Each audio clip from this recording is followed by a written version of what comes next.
Everybody, like my little turtle? I'm showing you this turtle because I've seen several turtles out of hibernation. And I know they're talking about it's going to get pretty cold and everything, but I'm going to tell you, when these turtles and these critters, they start coming out of hibernation, there's that ficus, the fear of a freeze is over. So I really don't know. It's probably going to get chilly, but I don't think, it's going to be a freeze. Not in our area, at least. Maybe further north.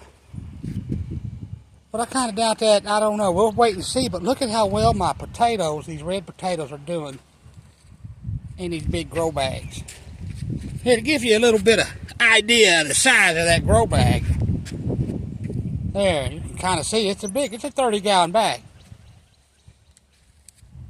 And look at these. And look at this. When they start flowering, those are little buds on there. When they start flowering, they're starting to make potatoes on the ground. And that's how that is. I learned that a long time ago. When you see these buds and these flowers start opening up, it's making some potatoes down there. And it's just covered. So I got an idea. There's some more. The wind is blowing. It won't sit still, but I got a good idea that I'm going to have a good harvest. Look at that head. Look at that head of cabbage on that little dude right there. Ain't that cute? It's going to be delicious. That's the biggest one there. Let's see. I got that netting on there. It kind of obscures the view. But anyway, I want to show you those potatoes, so you can see how fast they're growing, how well they're liking that soil.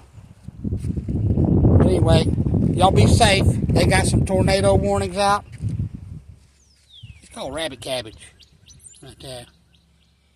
That's one of Lori's plants. I don't know nothing about that.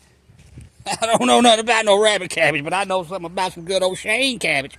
That's right. I got blooms on some of these slicers. Look how big that is. That's some of the same tomato plants that I sold y'all. It's 2 feet tall or better already. And I hope y'all's tomato plants are doing as good as mine. I up-pot mine. Y'all bought them in solo cups. And I told everyone, you probably need to up-pot it because it was a little early to plant. I hope y'all did. And if you did, you've got nice looking plants like these. But I got something else I want to show you. With these pepper plants, it's the same story. These are the same pepper plants I sold you. And look, it's got peppers on it already. Covered in peppers already. Can y'all see them? I hope so. But yeah. I started all these plants indoors around January 1st, covered in buds. That's a bell pepper. That's one of them golden Californias. Covered in little buds. That's a bell pepper. That's the one Carolyn gave me, the one that's kind of striped. Anyway, those are my cherry tomatoes. I got them here. They're blooming. And everything's looking good. Except for that wasp is trying to sting me. I got to go. I got to get away from this devil.